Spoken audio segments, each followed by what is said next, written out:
Let's start with a general overview of MRI. The single steps of an MRI examination can be described quite simply. The patient is placed in a magnet, a radio wave is sent in, the radio wave is turned off, the patient emits a signal, which is received and used for reconstruction of the picture.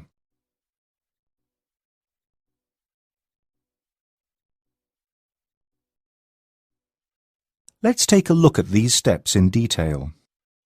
What happens when we put a patient into the magnet of an MR machine? To understand this, it is necessary to at least know some very basic physics, even though this may seem to be boring. As we all know, atoms consist of a nucleus and a shell, which is made up of electrons.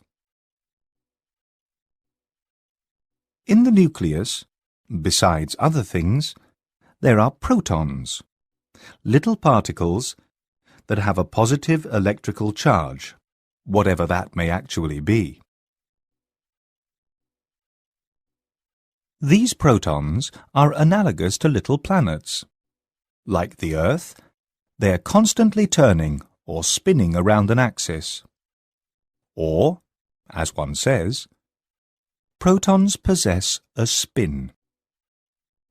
The positive electrical charge, being attached to the proton, naturally spins around with it. And what is a moving electrical charge? It is an electrical current. Now, you may remember from your physics at school that an electrical current causes a magnetic force, or magnetic field. So, where there is an electrical current, there is also a magnetic field. Thus, the proton has its own magnetic field and can be seen as a little bar magnet. Let's review what we have learned. What happens to the protons when we put them into an external magnetic field? Normally, protons are aligned in a random fashion. This, however, changes when they are exposed to a strong external magnetic field. The protons, being little magnets, align themselves in the external magnetic field like a compass needle in the magnetic field of the Earth. However, there is an important difference. For the compass needle, there is only one way to align itself with the magnetic field. For the protons, however, there are two. The protons may align with their south and north poles in the direction of the external field parallel to it, or they may point in the completely opposite direction, antiparallel. These types of alignment are on different energy levels. To explain this, a man can align himself parallel to the magnetic field of the Earth, in other words, walking on his feet. Or he can align himself anti-parallel, in the opposite direction. Both states are on different energy levels. In other words, need different amounts of energy. Walking on one's feet is undoubtedly less exhausting, takes less energy, than walking on one's hands. Naturally, the preferred state of alignment is the one that needs less energy. So, more protons are on the lower energy level, parallel to the external magnetic field, walking on their feet, so to speak. A smaller number is on the higher energy level, antiparallel, walking on their hands. The difference in number is, however, very small and depends on the strength of the applied magnetic field. To get a rough idea, for about 10 million protons walking on their hands, there are about 10,000,007 walking on their feet. The difference 007 is probably easy to remember, isn't it?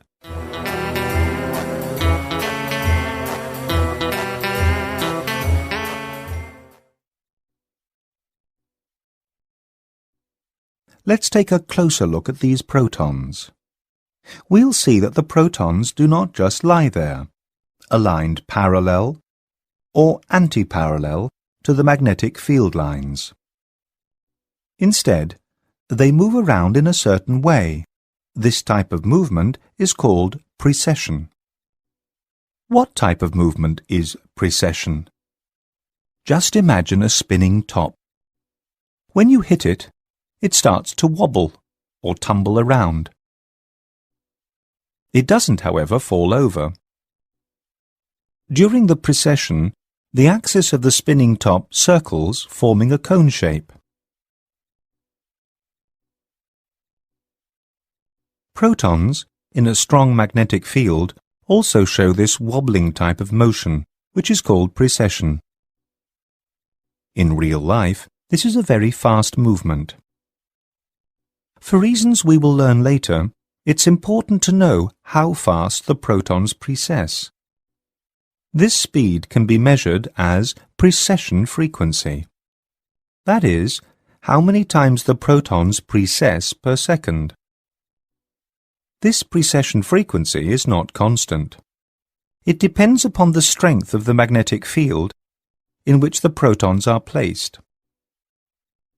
The stronger the magnetic field, the faster the precession rate and the higher the precession frequency. This is like a violin string. The stronger the force exerted upon the string,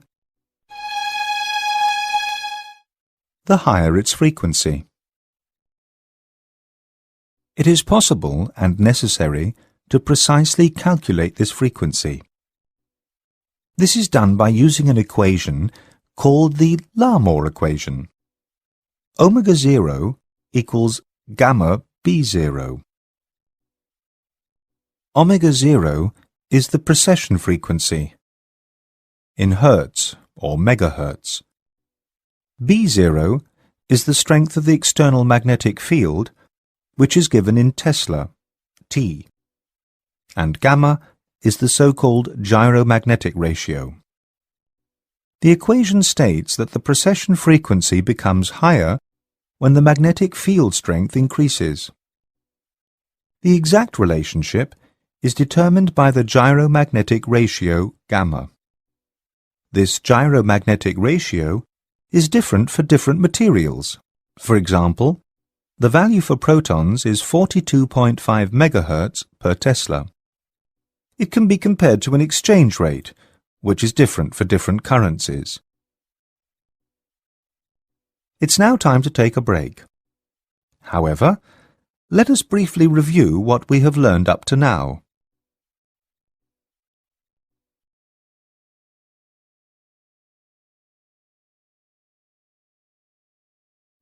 To make communication easier, let's start using a coordinate system like the one used in school. As you can see, the z-axis runs in the direction of the magnetic field lines, and thus can represent them. So we can stop drawing the external magnet in all other illustrations. From here on, we will also illustrate the protons as vectors, as little arrows. Maybe you can remember, a vector represents a certain force, by its size, that acts in a certain direction of the arrow. The force that is represented by vectors in our illustrations is the magnetic force. Now, let's look at this illustration. Here we have 9 protons pointing up, precessing parallel to the external magnetic field lines, and 5 protons pointing down, precessing anti-parallel to the external magnetic field. In order to simplify this demonstration, let us stop the animation. What we see in the figure is just a picture taken at a specific point in time. A picture taken just a little later shows the protons in different positions because they precess. The precession actually goes very fast. The precession frequency for hydrogen protons is somewhere around 42 MHz in a magnetic field strength of 1 Tesla. This means that the protons precess around the ice cream cone more than 42 million times per second. Now there are millions and millions of protons in your body precessing this fast. It's easy to imagine that at a certain moment there may be one proton, A in the illustration, pointing in one direction, and another proton, A1, pointing exactly in the opposite direction. The result is very important. The magnetic forces in the opposing directions cancel each other out. Like two persons pulling at the opposite ends of a rope.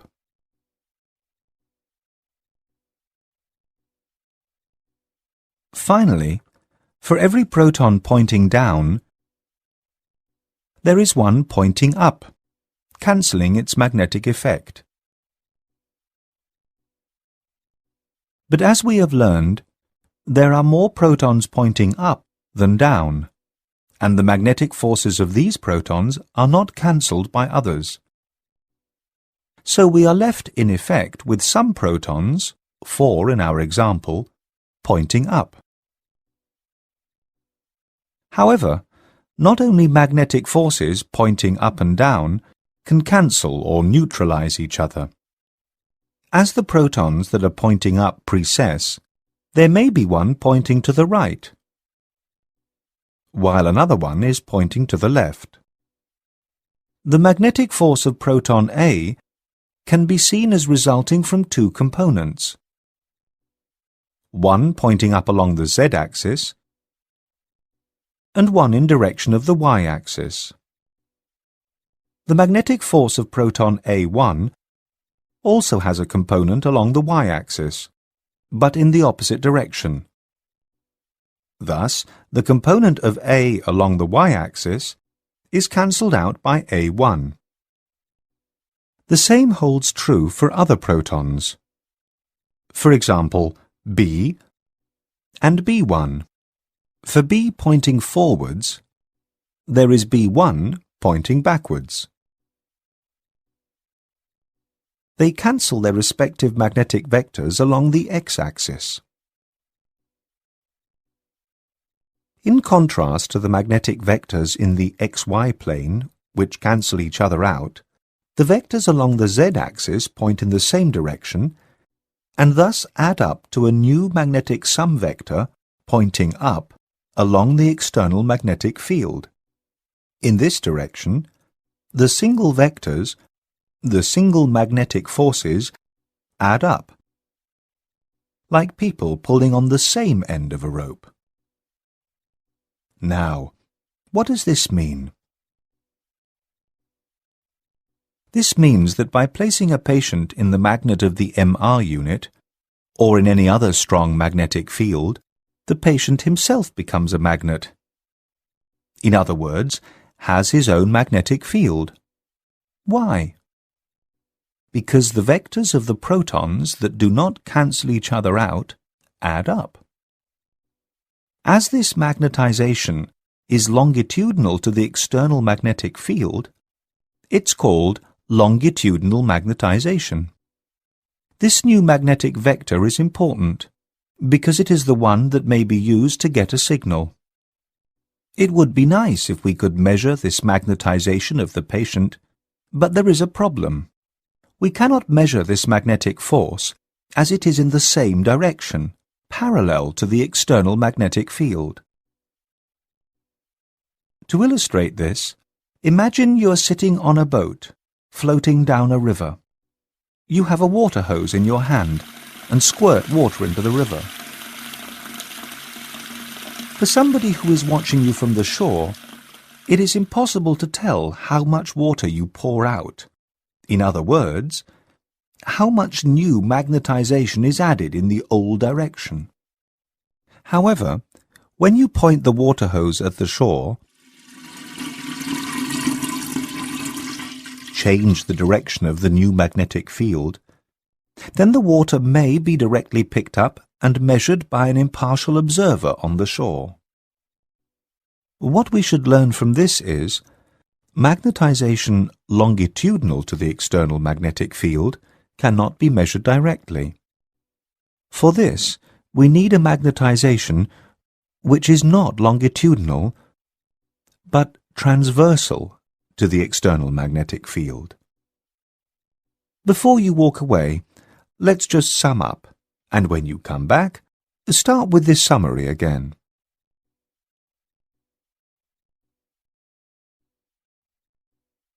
What happens after we put the patient into the magnet? We send in a radio wave.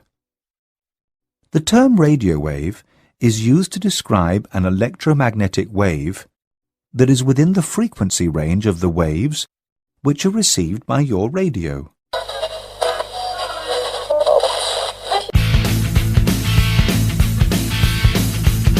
Well, you can imagine it's not quite like this kind of radio wave. What we actually send into the patient is not a wave of long duration, but a short burst of some electromagnetic wave, which is called a radio frequency or RF pulse. The purpose of this RF pulse is to disturb the protons, which are peacefully precessing in alignment with the external magnetic field. We'll hear about the details later. But not every RF pulse disturbs the alignment of the protons. For this, we need a special RF pulse, one that can exchange energy with the protons. But when can an RF pulse exchange energy with the protons? For this, it must have the same frequency, the same speed as the protons, so to speak. Just imagine that you're driving down a racetrack in your car.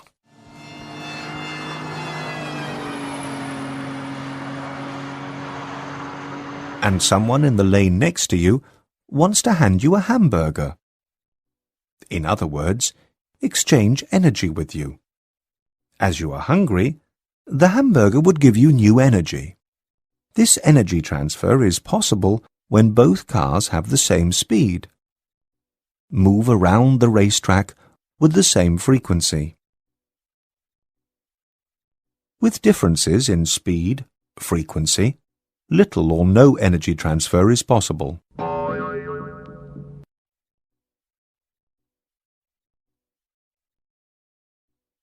What speed, or better, what frequency, did the protons have? They had their precession frequency, which can be calculated by the Larmor equation. So the Larmor equation gives us the necessary frequency of the RF pulse to send in. Only when the RF pulse and the protons have the same frequency can protons pick up some energy from the radio wave, a phenomenon called resonance. This is where the resonance in magnetic resonance comes from. The term resonance can be illustrated by the use of tuning forks.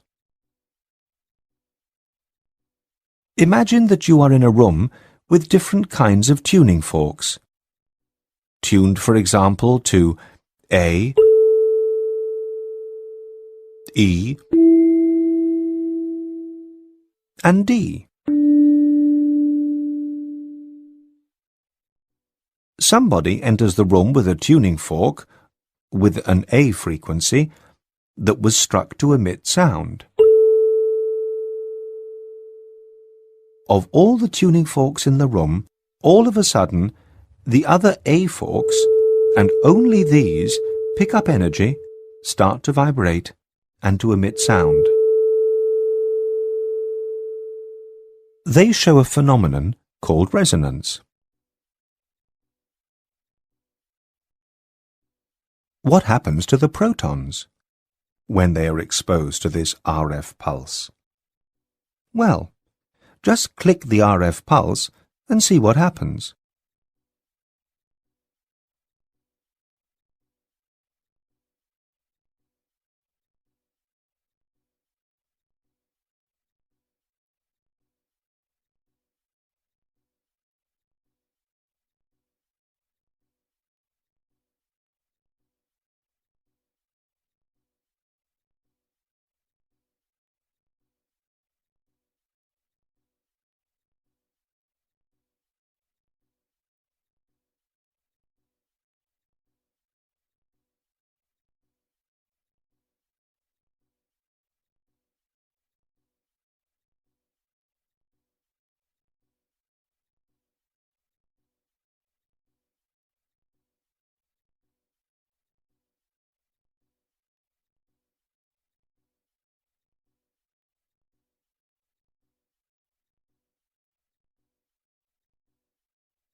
As we have just learned, some of the protons pick up energy and go from a lower to a higher energy level, thus decreasing magnetization in longitudinal direction. But something else happens. Do you remember what drawings of radio waves look like? They resemble a whip. And what does a whip make the bears do? It makes them walk in line, in step, in sync. They are in phase. Believe it or not, the RF pulse also has a whip-like action, not on bears, but on protons. When the protons randomly point left, right, back, forth, and so on, they also cancel their magnetic forces in these directions. Due to the RF pulse, the protons do not point in random directions anymore, but move in step, in sync. They are in phase. They now point in the same direction at the same time, and thus their magnetic vectors add up in this direction.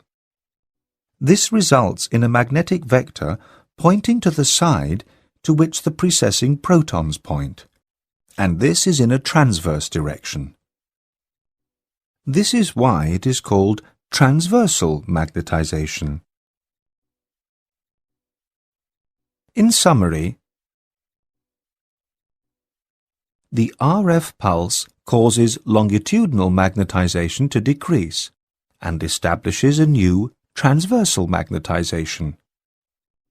This newly established magnetic vector naturally does not stand still, but moves in line with the precessing protons and thus with the precessing frequency. The situation can be compared to a ship. Think about the passengers being distributed randomly all over the deck. The ship is then in a normal position. Then have all the passengers walk in equal step around the railing. What happens? The ship leans towards the side where the people are. A new force is established and becomes visible. Let's have a look at the newly established transversal magnetization vector.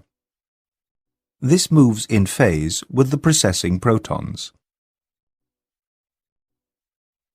The new magnetic vector comes towards you, goes away from you, comes again towards you, and so on. And this is important. The magnetic vector, by constantly moving, constantly changing, induces an electric current. We've talked about the opposite already.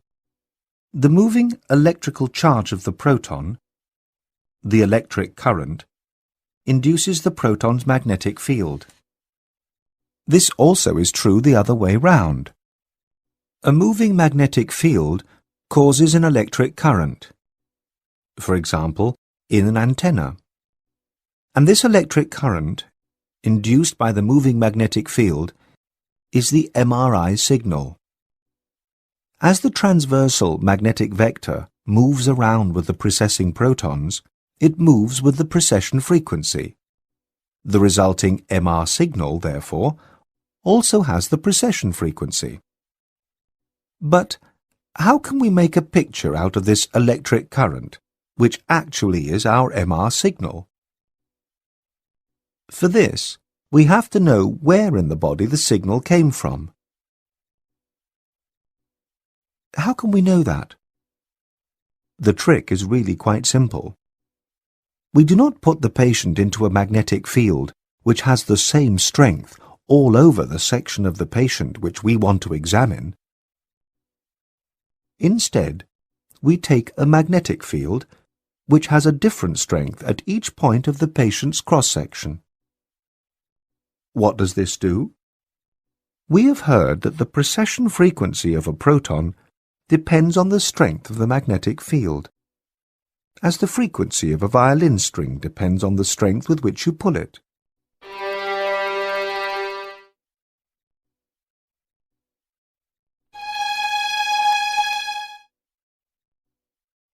If this strength differs from point to point in the patient, then protons in different places precess with different frequencies. And as they precess with different frequencies, the resulting MR signal from different locations also has a different frequency. And by the frequency, we can assign a signal to a certain location. That's enough about spatial information for now. We'll go into more detail about this in section 33.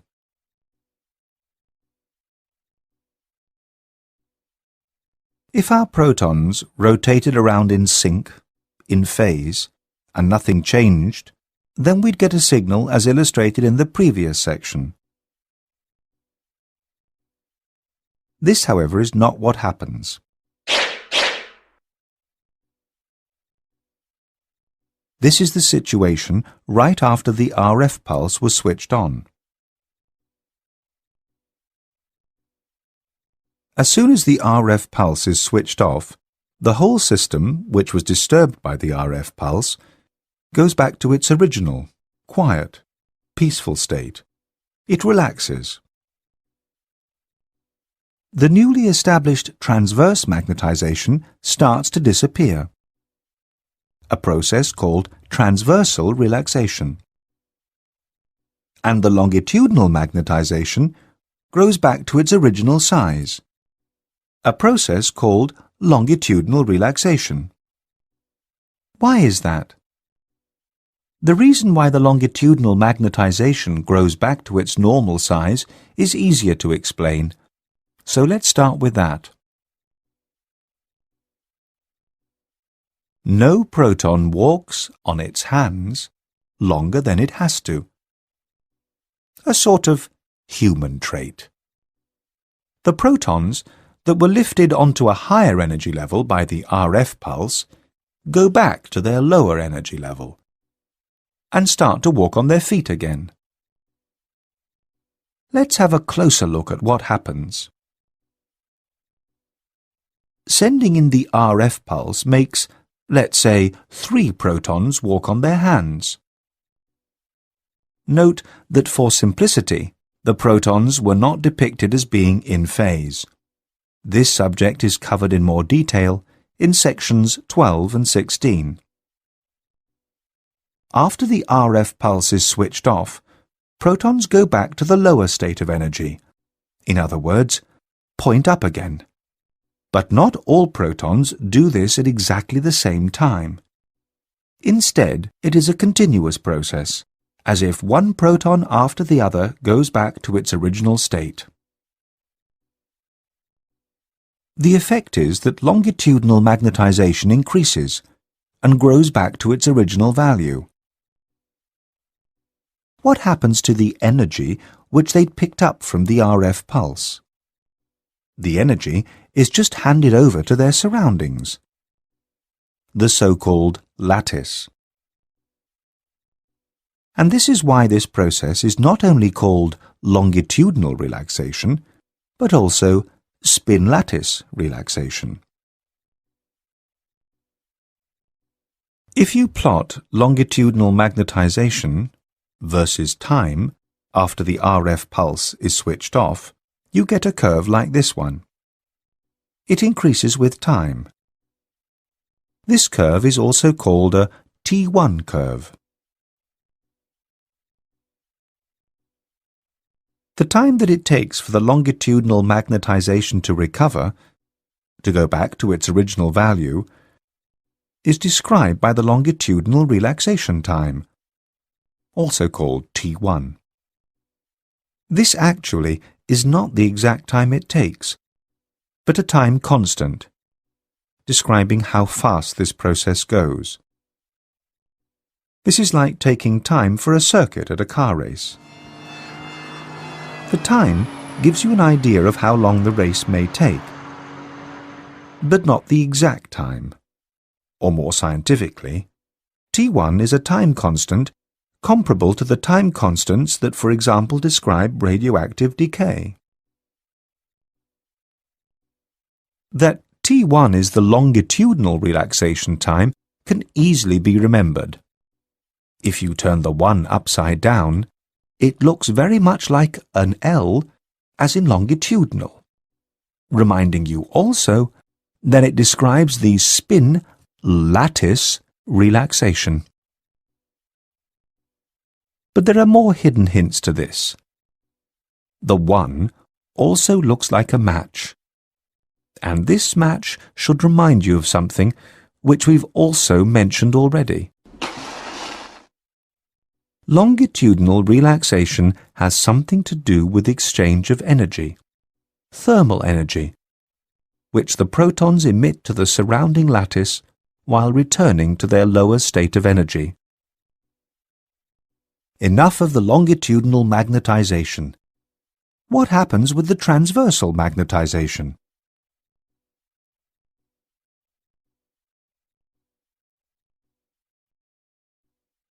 Let us assume that this is the situation just before the RF pulse is switched off. When the RF pulse is switched off, the protons get out of step, out of phase again, as nobody is telling them to stay in step. For the sake of simplicity, this has been illustrated for a group of protons which all point up. Let us have a look at what happens one more time.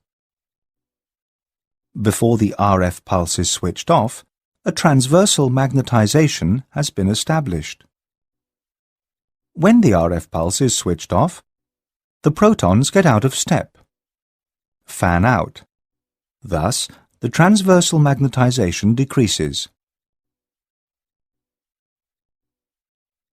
When you look at these dephasing proton ensembles from the top, it becomes obvious how they fan out. Being in phase in the first place, then losing phase coherence, pointing less and less in the same direction.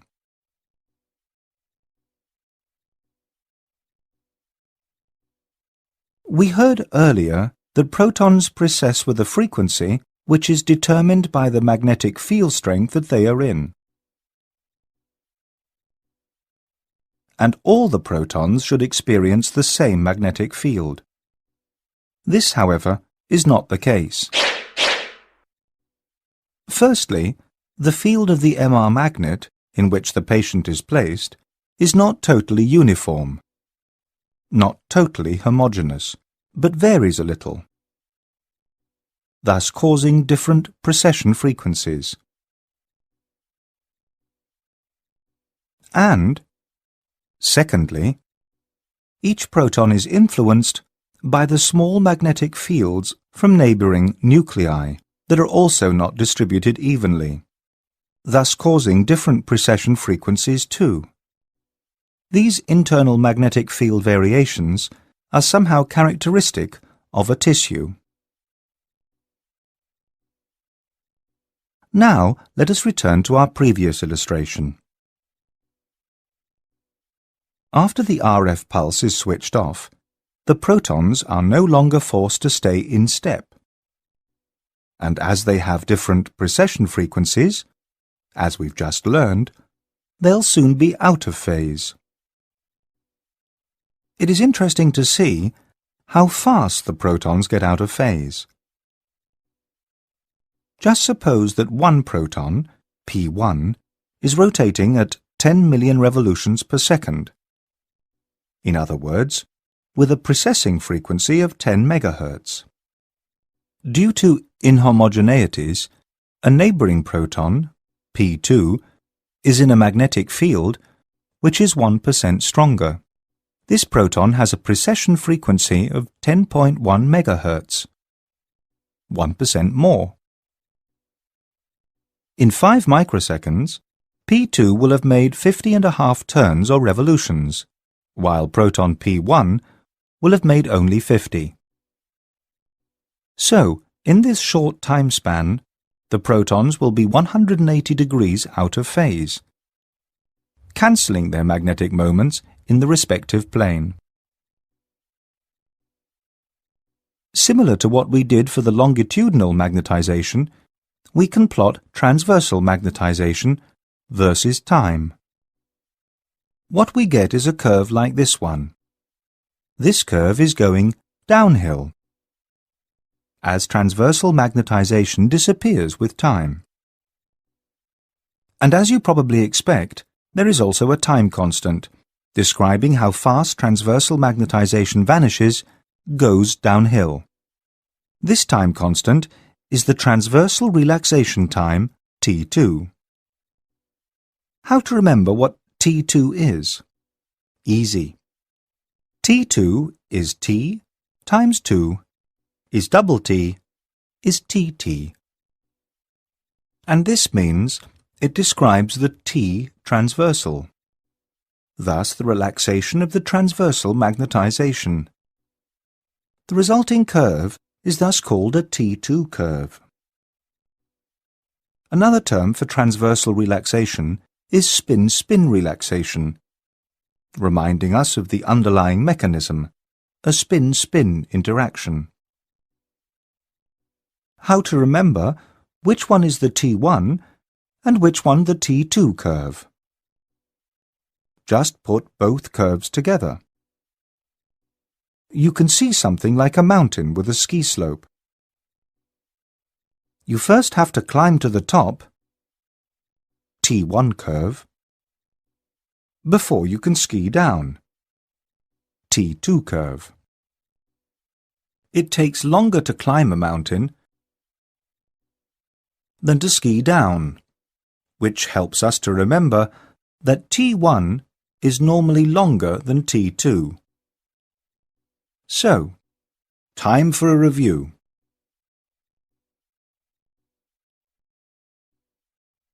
At the end of our last section, we already learned that it takes longer to climb a mountain than to ski down it, which means that T1 is normally longer than T2. Just to give you an idea, T1 is about 2 to 10 times as long as T2. Or in absolute terms in biological tissues, T1 is about 300 to 2000 milliseconds and T2 is about 30 to 150 milliseconds. It is difficult to pinpoint the end of the longitudinal and transversal relaxation exactly. Thus, T1 and T2 were not defined as the time when relaxation is complete. Instead, T1 was defined as the time when about 63% of the original longitudinal magnetization is reached. T2 is the time when transversal magnetization decreased to 37% of the original value. These percentages are derived from mathematical equation, but we do not want to go into more detail here. However, we should mention that 1 over T1 is also called longitudinal relaxation rate, and 1 over T2 transversal relaxation rate. Previously, it was believed that measuring the relaxation times would give tissue characteristic results, and thus enable exact tissue typing. This, however, proved to be wrong, as there is quite an overlap of time ranges. What is a long, what is a short relaxation time, and which tissues have long or short relaxation times? When you go to your favourite bar, which is naturally crowded, as it's a popular place, and order a long drink, representing water, you have to wait quite a while to get your drink. T1 is long. When you finally have your long drink, it also takes you a long time to drink it. So, T2 is also long. And we want to remember, water, liquids have a long T1 and a long T2. As water has a long T1 and along T2, it is easy to imagine that watery tissues, tissues with a high water content, can also have long relaxation times. Interestingly enough, pathological, diseased tissues often have a higher water content than the surrounding normal tissues.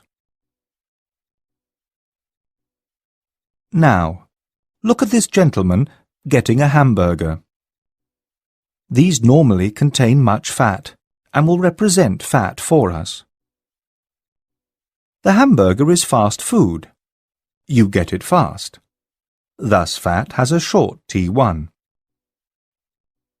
What about T2? It takes some time to eat fast food, fat. However, you normally spend more time with your long drink. So, fat has a shorter T2 than water.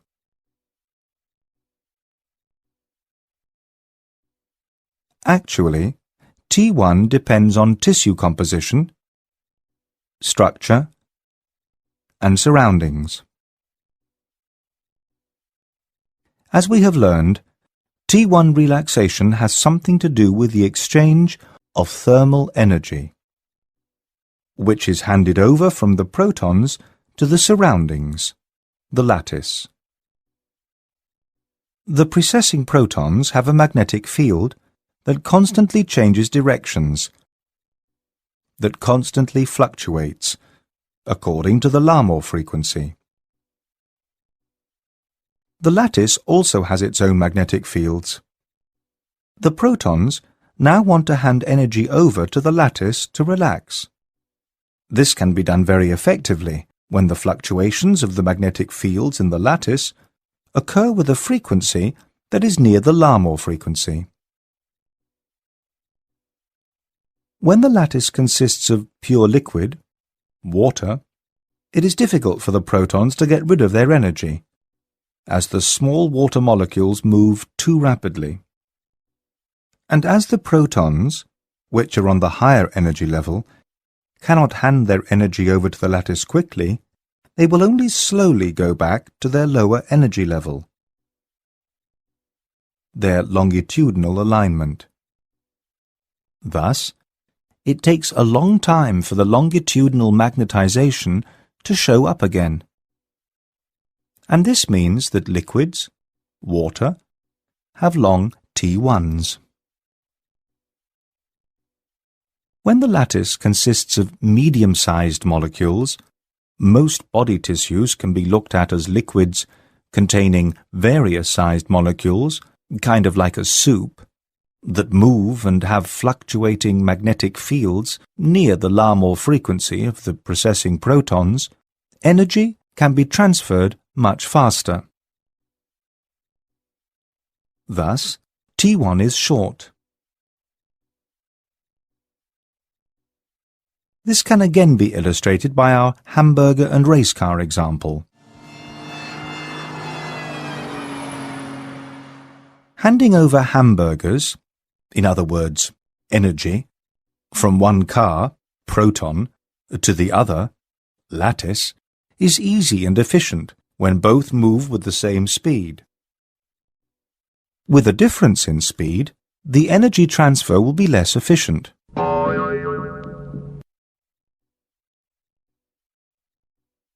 Why does fat have a short T1? The carbon bonds at the ends of the fatty acids have frequencies near the Larmor frequency, thus resulting in effective energy transfer. And why is T1 longer in stronger magnetic fields? As we heard at the beginning, the precession frequency depends on magnetic field strength, a relationship described by the Larmor equation. If we have a stronger magnetic field, then the protons precess faster. And when they precess faster, they have more problems handing down their energy to a lattice with more slowly fluctuating magnetic fields.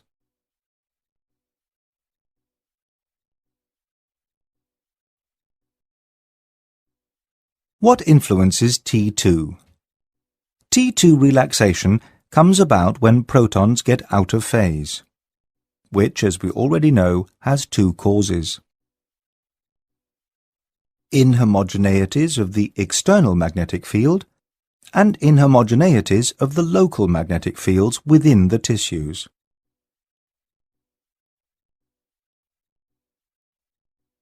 As water molecules move around very fast, their local magnetic fields fluctuate fast, and therefore kind of average each other out. So there are no big net differences in internal magnetic fields from place to place. And if there are no big differences in magnetic field strength within a tissue, the protons stay in step for a long time before they dephase. And so T2 is longer. With impure liquids, for example, those containing some larger molecules, there are bigger variations in the local magnetic fields. The larger molecules do not move around as fast, so their local magnetic fields do not cancel each other out as much. These larger differences in local magnetic fields consequently cause larger differences in precessing frequencies. Thus, protons get out of phase faster.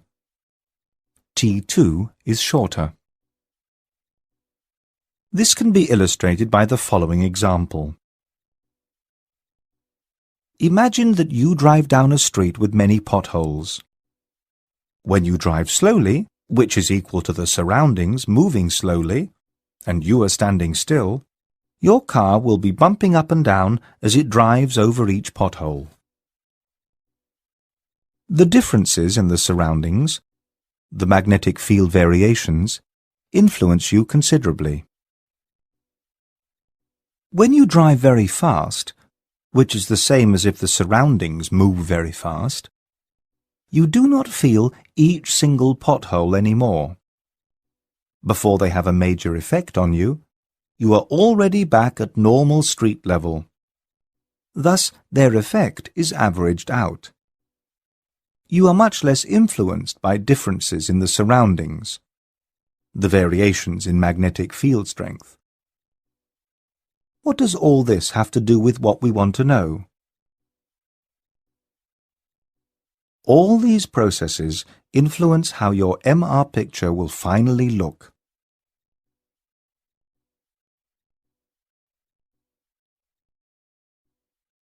Now let us perform an experiment. Here you can see two protons, precessing around the z-axis. I hope that you can recall that the z-axis indicates the direction of a magnetic field line. Instead of only these two protons, in reality there may be 8 pointing up and 6 pointing down, or 82 up and 80 down. There should only be 2 more protons pointing up. As we know, these are the ones that have a net magnetic effect, because their effects are not cancelled out. Now let us send in an RF pulse, which has just the correct strength and duration, so that one of the 2 protons picks up energy to go into a higher state of energy. In other words, points down, walks on its hands. What will happen? To find out, just activate the RF pulse by clicking on it.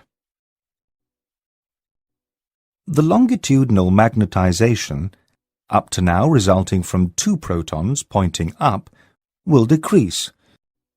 In our example, to 0. 1 pointing up is neutralized by 1 pointing down.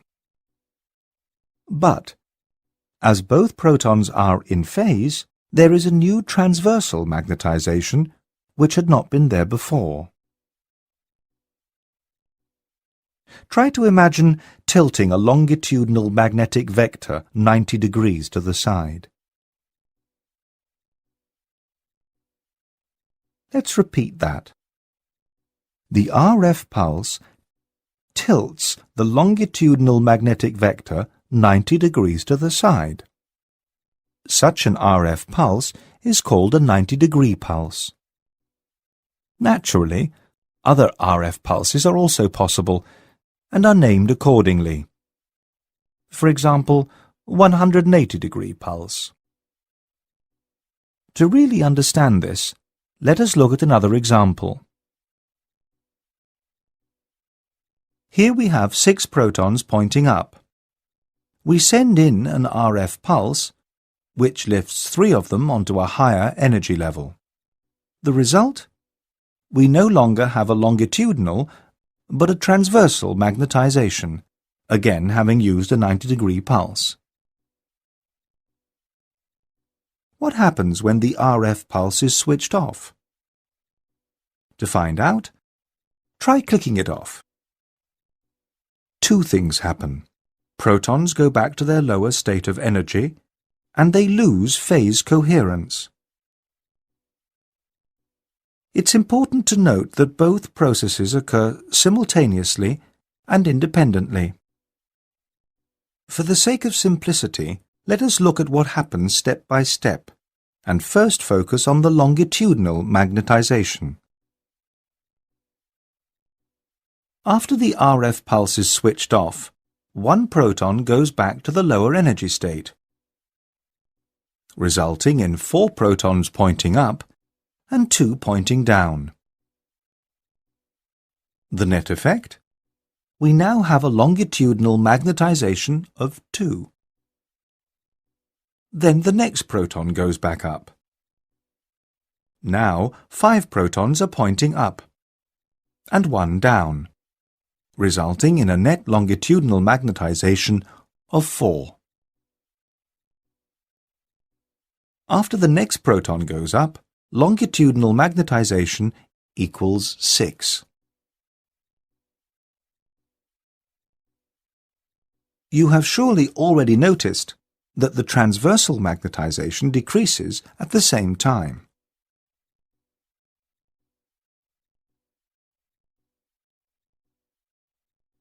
Why is that? You should be able to answer this. After the RF pulse is switched off, the precessing protons lose phase coherence.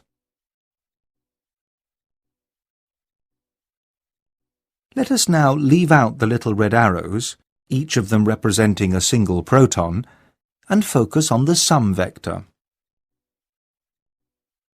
When the RF pulse is sent in,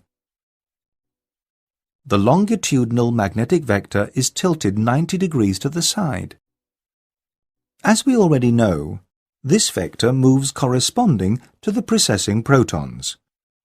But for the sake of simplicity, we'll leave out the motion. After the RF pulse is switched off, the transversal vector decreases, while the longitudinal vector increases. As you remember, vectors represent forces of a certain size and a certain direction. If you add up vectors pointing to different directions, you will come up with a direction that is somewhere in between, depending on the amount of force in the original directions.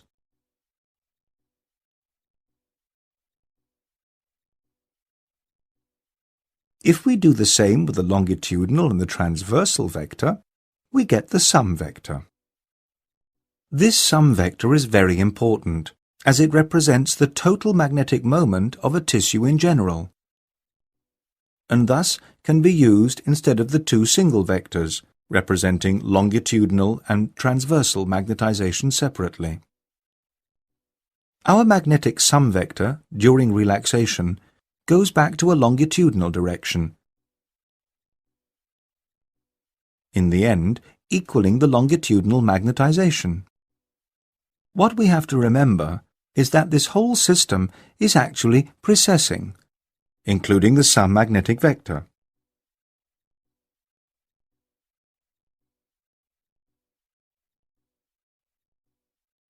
And thus, after the RF pulse is switched off, the sum vector will actually perform a spiraling motion. By switching the RF pulse on again, you can start this animation over and over again.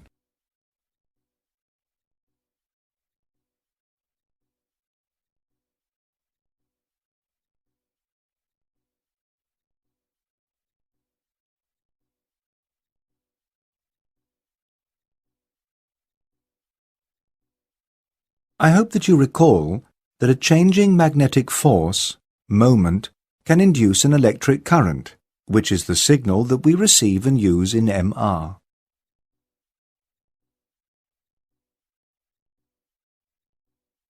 So if we put up an antenna somewhere in our last example, we will get a signal like this one.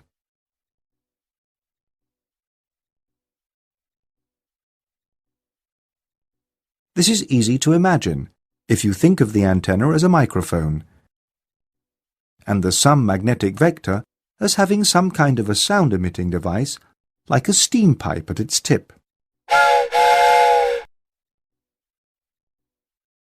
The further the vector goes away from the microphone, the less loud the sound.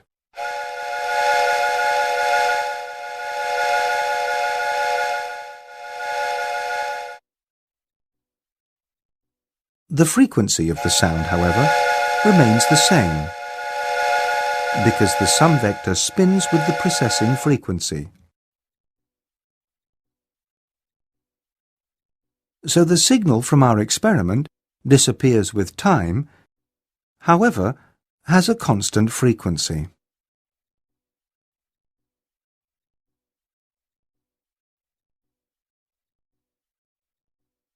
This type of signal is called a free induction decay signal, or FID signal. By now, it should be obvious that the magnetic vectors directly determine the MRI signal and signal intensity by inducing electric currents in the antenna. Instead of the terms longitudinal or transversal magnetization, we can also use the term signal or signal intensity at the axis of our T1 and T2 curves. This will hopefully become clearer as you continue with this program.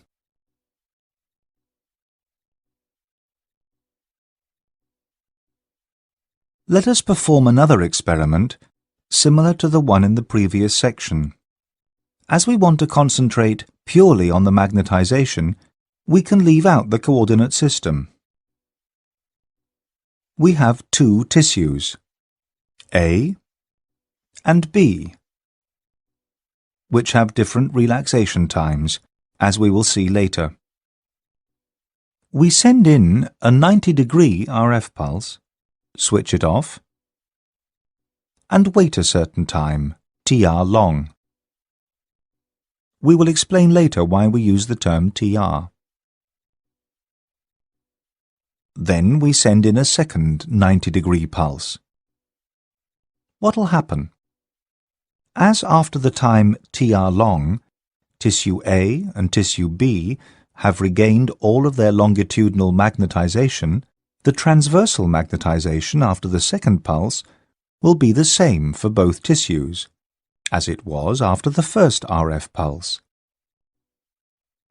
Tissue A cannot be differentiated from tissue B. What if we do not wait so long from pulse to pulse? Let us see.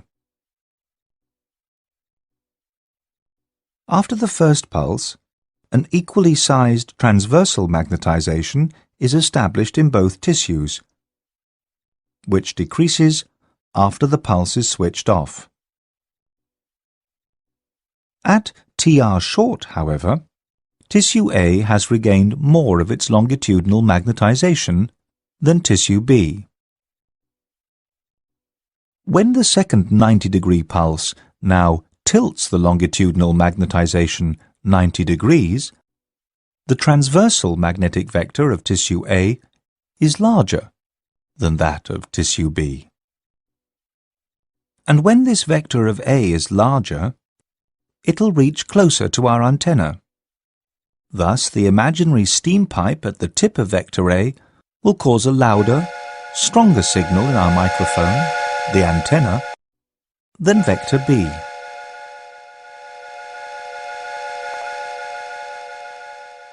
The difference in signal intensity in this experiment depends on the difference in longitudinal magnetization, and this means on the difference in T1 between the tissues. Using these two pulses, we can now differentiate tissue A from tissue B, which in our experiment was impossible, choosing only one 90-degree pulse or two 90-degree pulses that are a long time apart. Do you know why? If not, please go back to the start of this section. When you use more than one RF pulse, a succession of RF pulses, you use a so-called pulse sequence. As you can use different pulses, for example 90 degrees or 180-degree pulses, and the time intervals between successive pulses can be different, there can be many different pulse sequences. As we saw in our experiment, the choice of a pulse sequence will determine what kind of signal you get out of a tissue. So it is necessary to carefully choose and also describe the pulse sequence for a specific study. The pulse sequence that we used was made up of one type of pulse only, the 90-degree pulse. This was repeated after a certain time, which is called TR, time to repeat. How did TR influence the signal in our experiment? Here we have our last experiment with tissue A and B, depicted in 7 single freeze frames. With a long TR, we got similar signals from both tissues.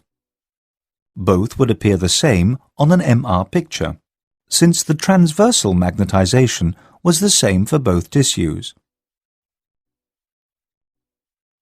Using a shorter TR, there was a difference in signal intensity between the tissues, determined by their difference in T1.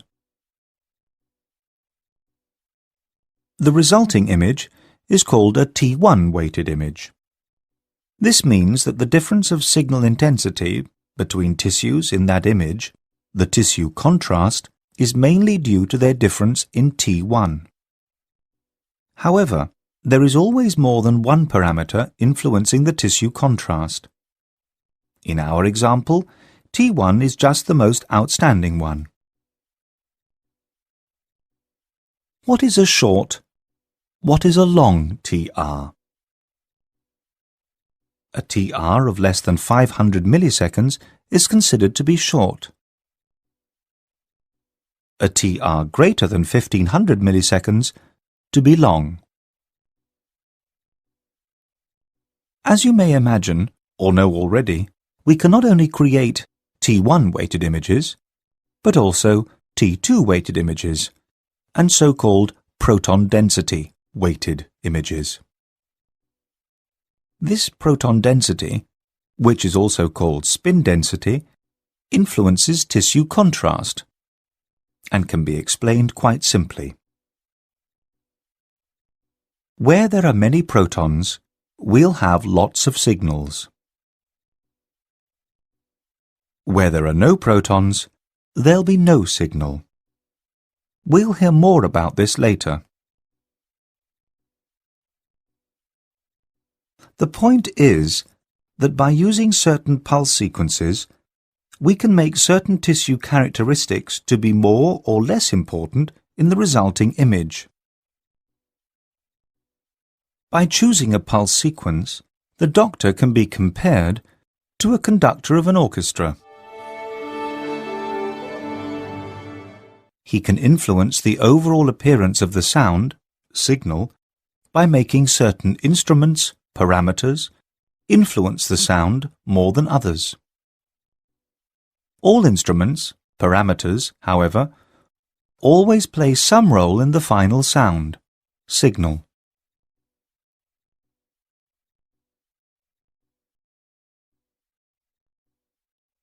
Here you can see the T1 curves for brain and for cerebrospinal fluid, CSF. Brain has a shorter longitudinal relaxation time than CSF. At the time 0, we have no longitudinal magnetization at all, and this can be the time immediately after our first 90-degree pulse. When we wait a long time before we repeat the 90-degree pulse, TR long, longitudinal magnetization has pretty much recovered. The longitudinal magnetic vectors that'll be tilted 90 degrees differ only to a small degree, so there will only be a small difference in signal intensity. In other words, tissue contrast between brain and CSF. If we, however, send in the second pulse after the shorter TR short, the difference in longitudinal magnetization is rather large, so there will be a better tissue contrast. And as we can see from the distance between the two curves, there is a time span where tissue contrast is most pronounced. Looking at the two curves, you may have asked yourself, why are the signals after a very long time TR between pulses not identical? We have heard the explanation already. The signal intensity depends on many parameters. When we wait a long time, T1 does not influence the tissue contrast anymore. However, there may still be a possible difference in the proton density of the tissues in question. And when we wait a very long time, TR, in our experiment, the difference in signal is mainly due to different proton densities. We have a so-called proton density or spin density weighted image. Now we have heard about T1 and proton density weighted images. How do we obtain a T2 weighted image? This is a little more difficult to understand.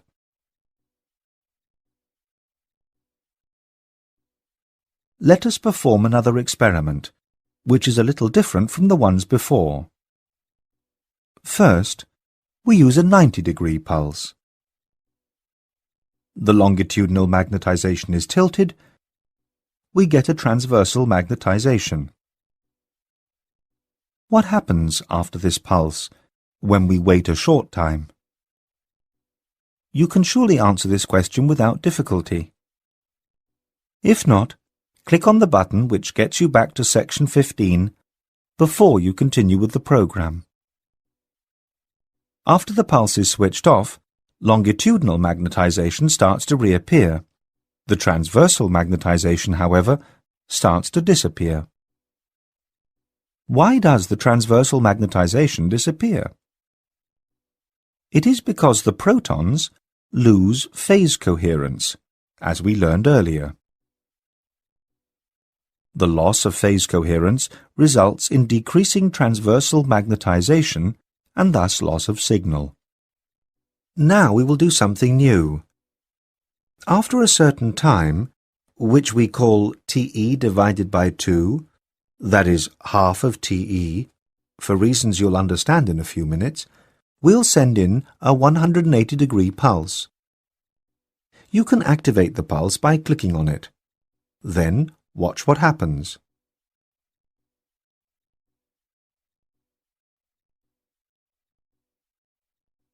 What happened? Let us rewind and watch the scene again in super slow motion.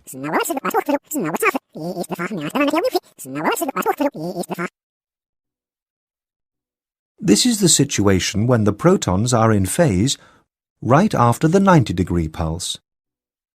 Shortly afterwards, they start to lose phase coherence. Then we sent in the new 180-degree pulse. The 180-degree pulse acts like a rubber wall. It makes the protons turn around so that they precess in exactly the opposite direction, which is clockwise. The result is that the fast precessing protons are now behind the slower ones. If we wait another time, half of TE, the faster ones will have caught up with the slower ones. At this point in time, the protons are nearly in phase again, which results in a stronger transversal magnetization and thus in a stronger signal again. A little later, however, the faster precessing protons will be ahead again, with the signal decreasing again. To illustrate this, think about the race between the tortoise and the hare starting at the same line. After a certain time, half of TE, the hare is ahead of the tortoise. When you make the competitors run in the opposite direction for the same length of time, run back. They'll both be back at the starting line at exactly the same time, assuming that they run at constant speed.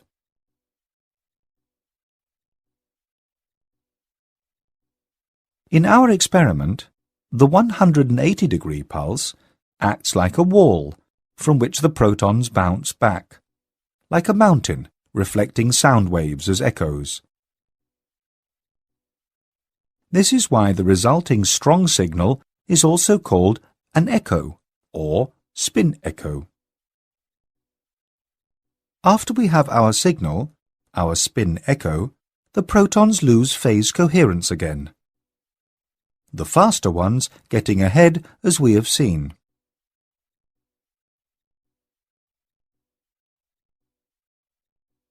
We can naturally perform the experiment again with another 180-degree pulse, and another, and another. If we now plot time versus signal intensity, we get a curve like this one. A curve connecting the spin echo intensities is the T2 curve. From this curve we can see that the spin echo, the resulting signal, decreases with time. Responsible for this is the fact that our 180-degree pulse only neutralizes effects that influence the protons in a constant manner, and these are the constant inhomogeneities of the external magnetic field. Inconstant inhomogeneities from local magnetic fields inside of the tissue cannot be evened out, as they may influence some protons before the 180-degree pulse differently than after the 180-degree pulse.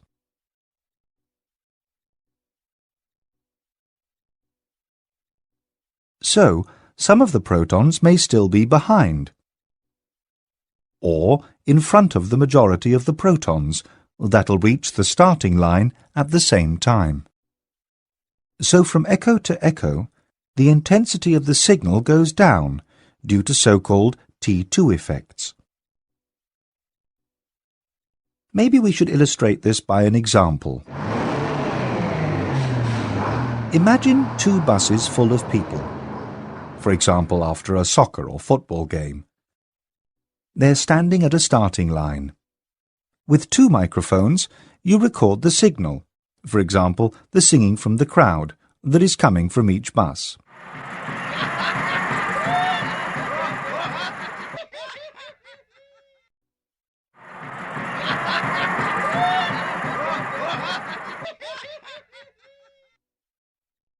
The buses leave in the same direction.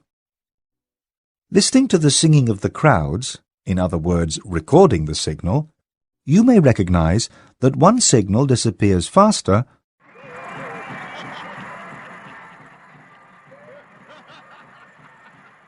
than the other.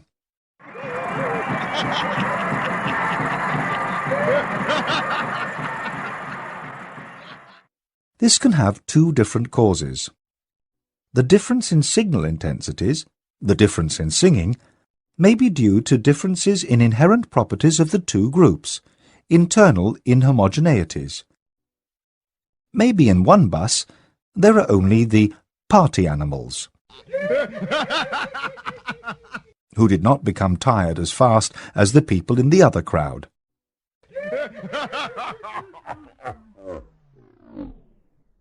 Or maybe one bus is driving faster than the other, Loss of signal would thus be due to external influences, the external magnetic field inhomogeneities. To figure out what the actual reason is for the signal disappearing, you can make the buses turn around after a certain time half of TE and have them drive back with the same speed also for the time half of TE. After 2 times half of TE, equaling TE, the buses will be back at the starting line. The signal intensity that you record with your microphone then depends only on inherent properties. In other words, how tired the crowds have become.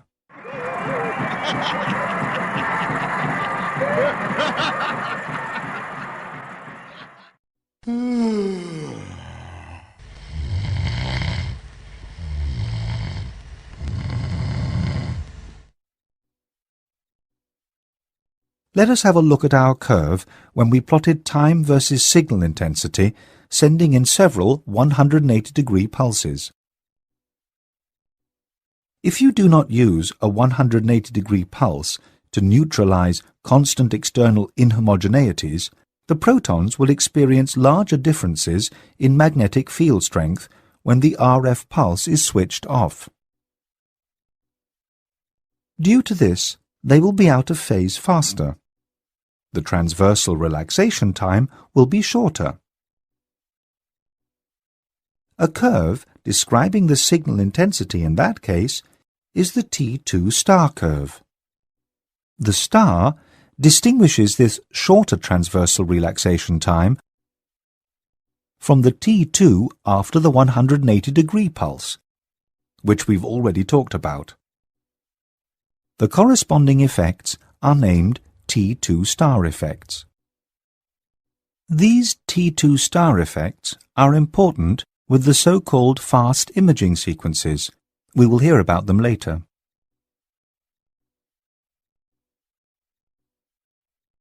The type of pulse sequence that we used in our experiment is called a spin echo sequence, consisting of a 90-degree pulse and a 180-degree pulse, causing the echo. This pulse sequence is very important in MR imaging, as it is the workhorse among the pulse sequences, which can be used for many things. It is important to realize that with a spin echo sequence, we can not only produce T2, but also T1 and proton density weighted images. We'll get to that a little later. Let us first look at such a T2 weighted sequence.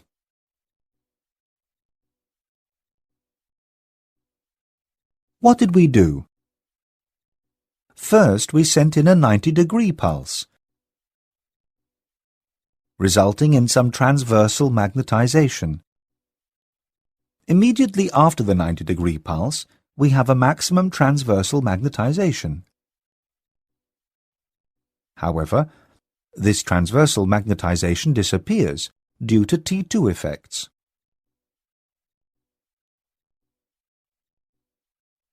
How fast transversal magnetization disappears can be seen from a T2 curve. The curve starts at 0, which is the time immediately after the 90-degree pulse is switched off. When we wait for a certain time, half of TE, to send in the 180-degree pulse, transversal magnetization will have become smaller. After waiting another half of TE, that is, TE after the 90-degree pulse is switched off, we will receive a signal, the spin echo. The intensity of this echo is given by the T2 curve at the time TE. This time, between the 90-degree pulse and the spin echo, is called time to echo. The time TE can be chosen by the operator. And as we can see from the T2 curve, TE influences the resulting signal and thus also the image. The shorter the time TE, the stronger the signal that we get from the tissue. To get the best strong signal, it may seem reasonable to use a short TE, because with longer TEs, signal intensity decreases. With a short TE, however, there is a problem. Let's have a look at two different tissues. Tissue B, water or CSF, has a longer T2 than tissue A, brain. Both T2 curves in this example start at the same point. If we only wait a short TE, TE short, the difference in signal intensity between tissue A and tissue B is very small. Both tissues may hardly be distinguished, as there is hardly any contrast, which is the difference in signal intensity of tissues. Consequence, with a short TE, differences in T2 do not influence tissue contrast very much. As both T2 curves diverge, with a longer TE, TE long, the difference in T2 curves, and thus the difference in signal intensity, meaning contrast, is more pronounced in our example. So it might be reasonable to wait a very long TE. The resulting image should be very heavily T2 weighted. But, and there is always a but, if we wait longer, the total signal intensity becomes smaller and smaller. The signal-to-noise ratio becomes smaller. The image appears grainy. An example to illustrate this signal-to-noise problem. When you receive a local radio station in your radio,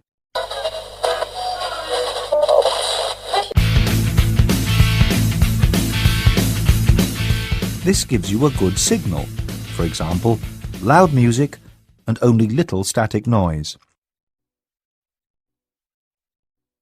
When you drive out of town, the signal intensity of the radio station becomes weaker, and you'll hear more static noise.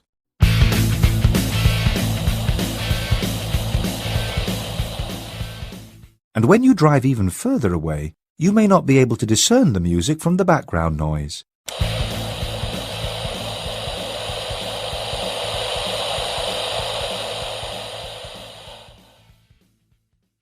And this is the same for the MR signal. There is always some noise in the system.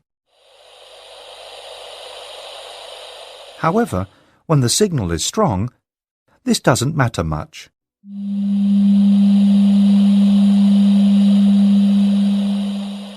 However, the smaller the signal, the harder it is to differentiate it from the background noise.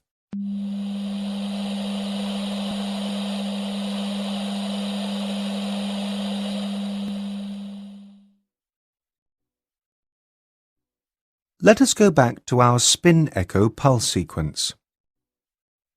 This sequence can be illustrated schematically like this. 90-degree pulse, wait half of TE. 180-degree pulse, wait half of TE. Record signal. For certain different reasons, such a pulse sequence is repeated 2 or more times.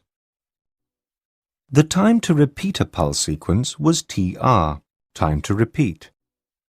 Time from the beginning of one 90-degree pulse to the next 90-degree pulse.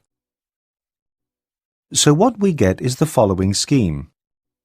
90-degree pulse, half of TE. 180-degree pulse, half of TE, recording signal at TE. After TR, there follows another pulse cycle and signal measurement. 90-degree pulse, half of TE, 180-degree pulse, half of TE, recording signal at TE. By the way, what is a long TR or TE?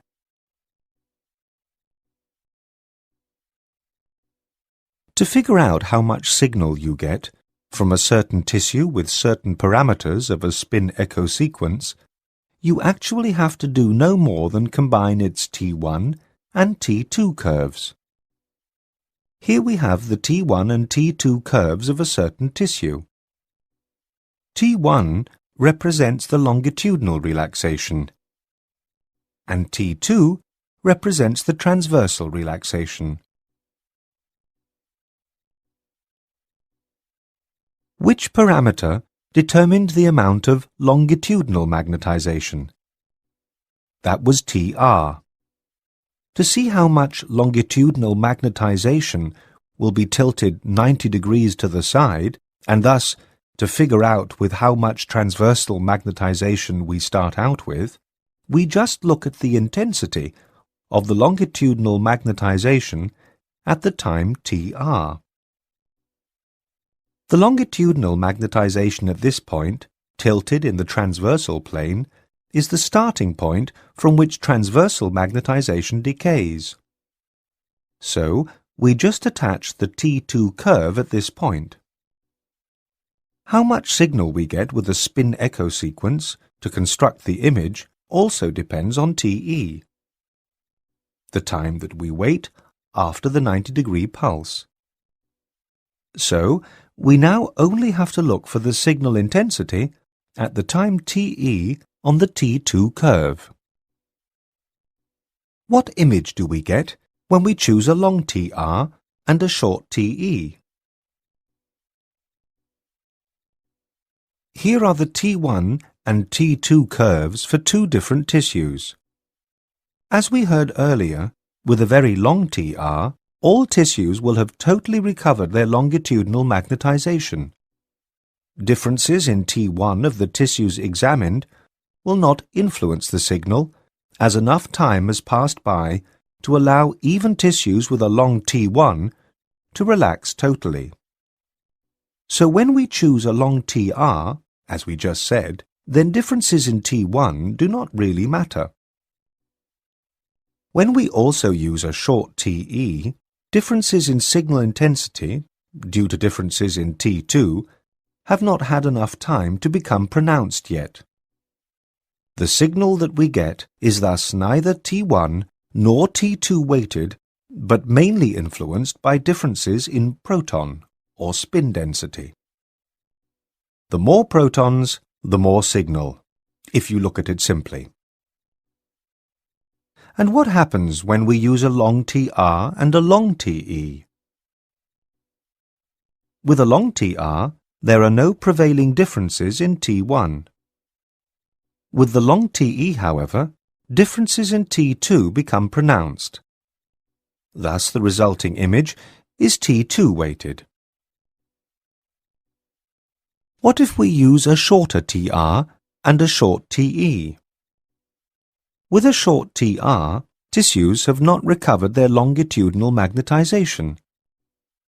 Thus, differences in T1, which determines how fast longitudinal magnetization is regained, will show up in form of signal intensity differences.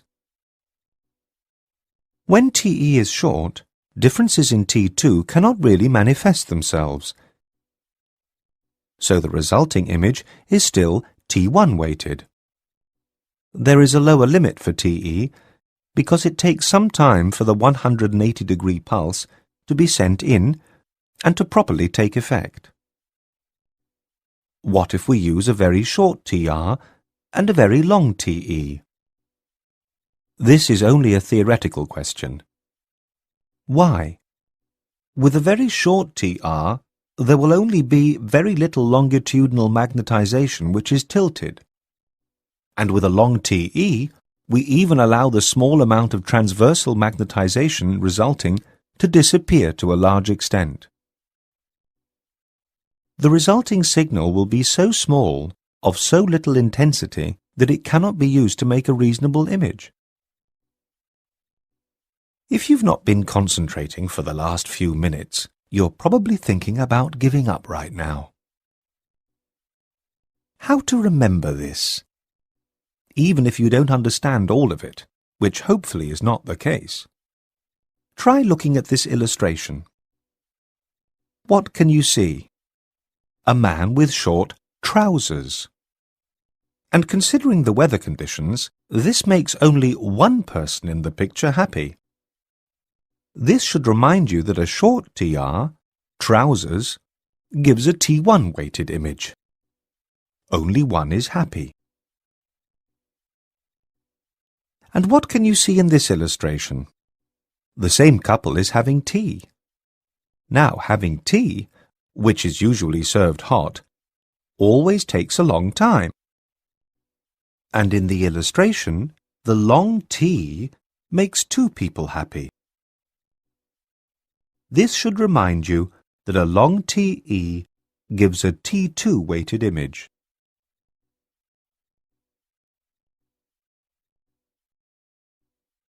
How can we tell from an image whether it is a T1 or T2 weighted image, when imaging was done with a normal pulse sequence, not one of the fast sequences, which we'll hear about a little later?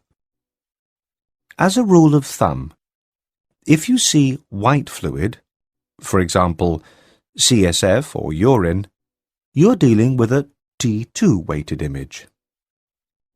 If the fluid is darker than the solids, we have a T1 or a proton density image. Look at this scan. CSF is dark. The grey matter is darker, greyer than the white matter. This is a typical T1 weighted image.